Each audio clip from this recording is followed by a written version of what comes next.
All right, July 1st, 2021. Watching the male bobolinks around me singing and counting out their territories out in the grass hay field. Trying to decide whether to cut hay. We got Thursday, which is today, 30% chance of rain this afternoon. Forecasted to be high humidity. And meaning, above 55% and a dew point close to 65 degrees, which basically means a lot of vapor pressure up in the atmosphere. Water doesn't like to leave these plant stems when you have that high humidity. And see, there's water right there. You got water still. So the stomata, the pores in the plant stem, that's how you lose most of your water from the plant the first day you cut.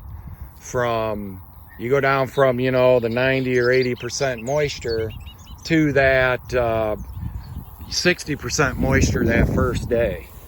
And then once nightfall happens, those plant pores close.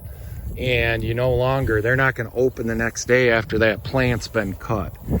So my thinking is you'll get drying done faster if you don't cut on a super high humidity day and you wait for the next day where you got optimal conditions, a high percent chance of drying, high amount of solar radiation, and low humidity. You will actually dry hay faster than if you go cut hay on a marginal day.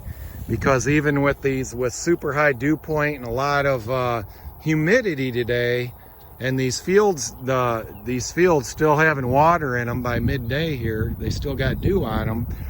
My thought is these plant pores being open today is kind of a waste. You're wasting your best drying chance. You're better off waiting until tomorrow. So right now we got Thursday, Friday, Saturday, Sunday, and Monday. So far they're saying 5 days. If I cut tomorrow, which is Friday, and we got high 80s over the weekend into next Monday, I can do Sunday and Monday as a baling day. We've gotten 8 inches of rain this last month. We got over 4 inches of rain in the last week, and there's a lot of moisture. There's a lot of surface moisture, and that's just right there on the surface. Look how sticky that is. So at any rate, I think I can give it a day to really dry out and get this moisture out of here, because I just don't think you're going to get any drying done today if you cut. The 2 criteria for getting hay dry is not what kind of tedder or rake you have, but solar radiation and humidity. Those are the 2 criteria for getting hay dry. But some of this grass hay, it may be starting to thicken back up, coming out of its summer slump, which we really had a spring slump because of how dry it was in April. And up until about mid-May, then we started getting rain. So it's probably actually thickening up here.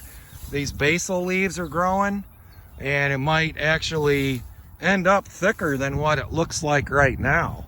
Because a month ago, this just looked barren. And you can see there's no orchard grass out here. The orchard grass got smoked. It completely went dormant. I mean, you see fescue out here, which we just in the last few years really started getting fescue this far north. You see the brome, and you'll see timothy in wet spots. But if you look across this, you don't see your normal orchard grass, which should be up, real high. But if you look at that, look how short this grass is. It's short. So anyways, what are your thoughts? How do you decide to cut hay? Do you look at that humidity? And if it's a super high humidity day, do you just still go cut? Or do you hold off? Be interested on your thoughts. All right. You guys ever eat these red clover blossoms? They're quite tasty. You get the red clover after it's dried like this. It's like eating little seeds, like a cereal. Getting into a little low spot here in the field. We've got this new weed that's growing, or new legume. I looked it up. His old Sid Taylor, an old 84-year-old farmer, he had this last year. We were trying to ID it, and it is called lentil vetch. Just starting to see it. So a lot of times we have hairy vetch growing in hay fields occasionally, but yeah, lentil vetch. I'm just starting to see it, and it looks like it's spreading. So I don't know. We'll find out if anything eats it. I know the hairy vetch and the crown vetch that they use to like seed disturbed sites along roads. They eat that. Well, I don't know. We'll see. All right, almost 5 o'clock, and I decided to cut hay. Humidity dropped a lot, and I got about 50 acres here. 20 of it is this grass hay, so I'm gonna keep cutting that.